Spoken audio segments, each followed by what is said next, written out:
What's up, team? It is Wednesday, September 20th, and let's get into our nightly review. We'll go through some of this stuff quick, and then I'll touch on a few more things. The Federal Reserve came out today, and it kind of made for an odd day in the market. As you can see, the SPY basically finished flat on the day. However, taking a look over here at our trusty 195-minute chart, it took a pretty big dip in the second half of the session on some big volume. However, spiked right back up, so basically it was flat, and the same situation took place in the Qs, down 0.3%, nothing big, but they did get pushed down pretty hard right here, but again, big volume, and it bounced right back up. So that was pretty odd. And we saw today a lot of the market leading stocks kind of did the same thing. So take a look here at Apple. Got pretty ugly here today, had a strong retracement, had a good bounce, and it finished down 1.5%, but still, considering where it was today, down I think closer to 2.5–3%, an odd bounce. So one thing I'll say about Apple right now is that for me personally, it really isn't in any kind of actionable setup.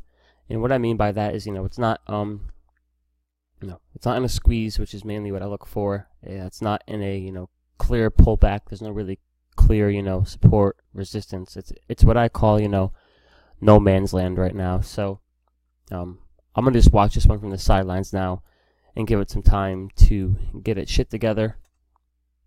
Now Google had a pretty good day, finished up over 1%. Again, same thing happened here, second half of the day, big push down and a bounce. So blow up our daily here on Google. This is my main focus for tomorrow by far. Nice tight squeeze, a good pop in volume today. So this is the most buying volume we've seen in Google since a few months ago. So definitely got to keep our eye on that. That looks really good. I was in Facebook this morning and pull up our 195 on that push down there. I sold for a $200 loss. Now, of course, it ended up recovering, but you can't predict what's going to happen. You can only react to what is happening, and I trade based upon volume and price action. And at that given time, the volume and price action was telling me that it could get ugly. So I chose to protect myself, take a small loss, and get the hell out. Because it recovered, it's still in a nice squeeze, so definitely going to be watching Facebook tomorrow as well. Amazon still in a pullback, so give that one some time and see when that can create a nice little base. Nvidia, so this is interesting. It looks like Nvidia is down about over 4% after the close tonight. So if this is accurate, we'll see if it's accurate, but if it is, it looks like we're going to open up around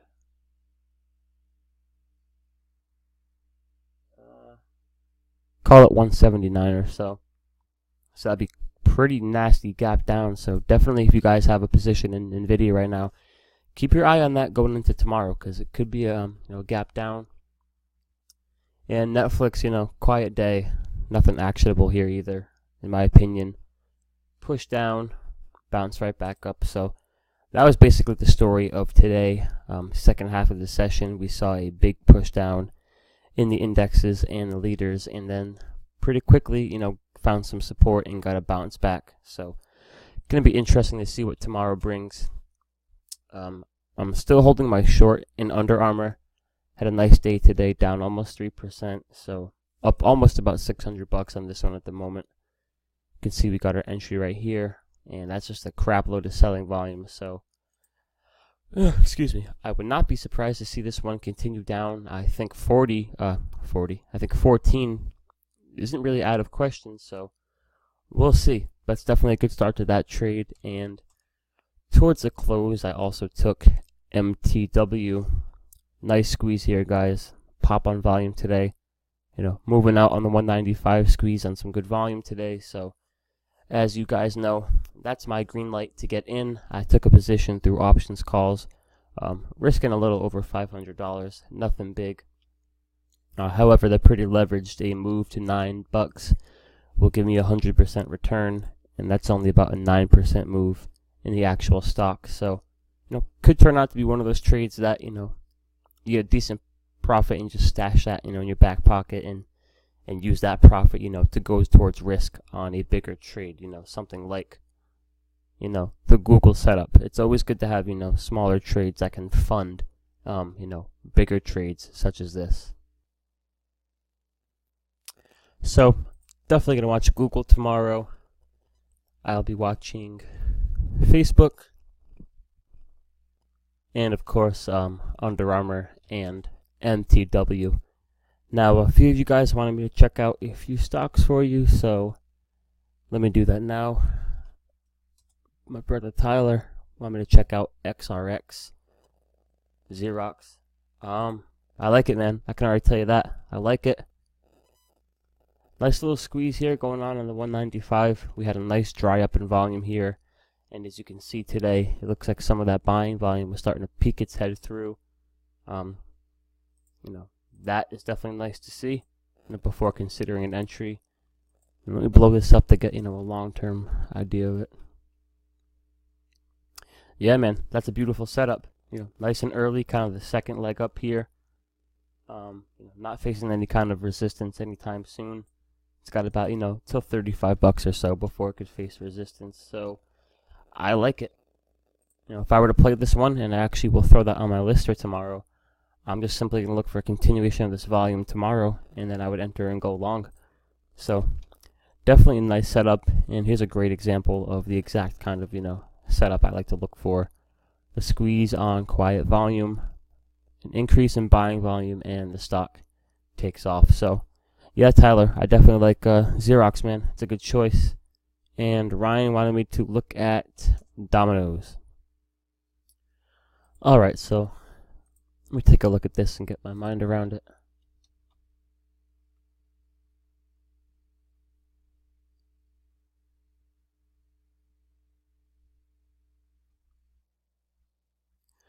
Alright, so from a big picture view, you could definitely say that this is a little bit extended. What I will say is that, that is some pretty decent buying volume that's come in lately. Has really pushed this out of here.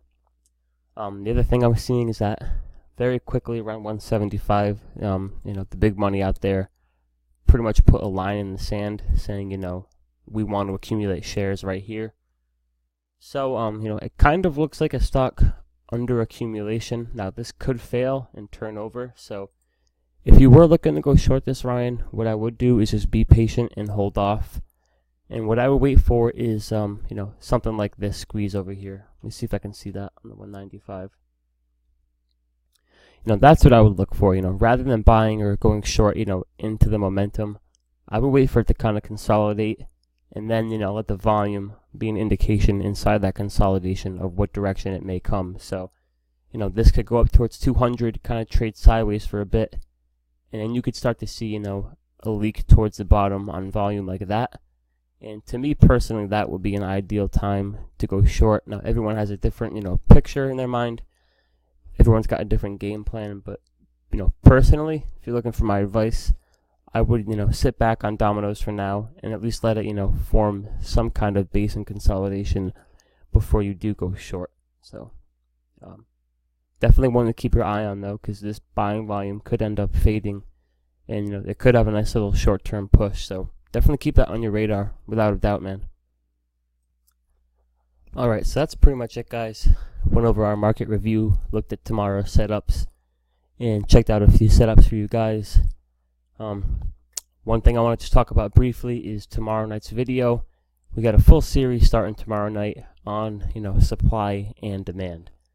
And, I like to look at the market as simply as possible, and at the end of the day, if you step back and get away from the monitor and get away from the charts and the whole, video game like aspect of the market, in reality, everything is controlled by supply and demand. And just to give you guys, a quick example, this might sound stupid, but it'll drive the point home.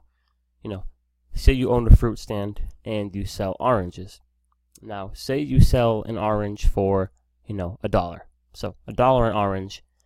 And, on any given day, you got about, 10 to 20 people, come into your stand to buy oranges. Okay, so then, over the course of a month or whatever, for whatever reason, more people want oranges. Maybe there's a shortage of oranges. Maybe they're harder to get. So now instead of, your 10 to 20 people a day coming to buy an orange, you've got 50, 60, 70, 100 people looking to come buy an orange. So what can you do when that demand for your oranges rises? You can raise the price. Why? Because more people want to buy oranges. You can now raise the price, and it will be supported. There's a larger demand for your oranges, so simply what you need to do, you have the supply, you can raise the price, and it's going to be there. It's all about supply and demand. Now I'll show you what that looks like in a chart here.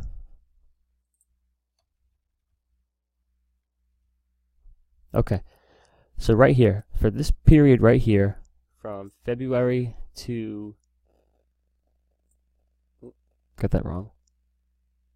Yeah, from February all the way over to about March. So for 2 months, for whatever reason, there was no demand for Amazon stock.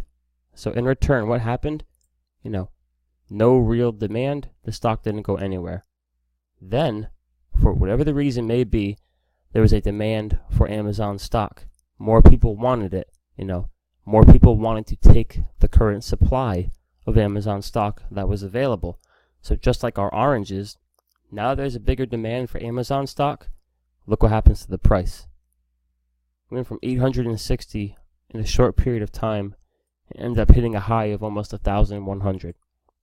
So that's a big time move. And again, why did this move take place? Because the demand for Amazon stock rose. Anytime that you see a stock price rise, it's because the demand is rising. There's more demand for the shares available than there is supply, so the price goes up. Conversely, like you got over here, there was more supply than demand. Less people wanted to buy Amazon stock and more wanted to get away from it. They wanted to sell the stock, so the price falls.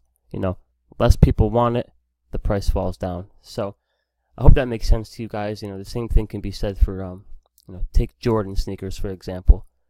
You can, go buy a pair of Jordan sneakers retail for $200.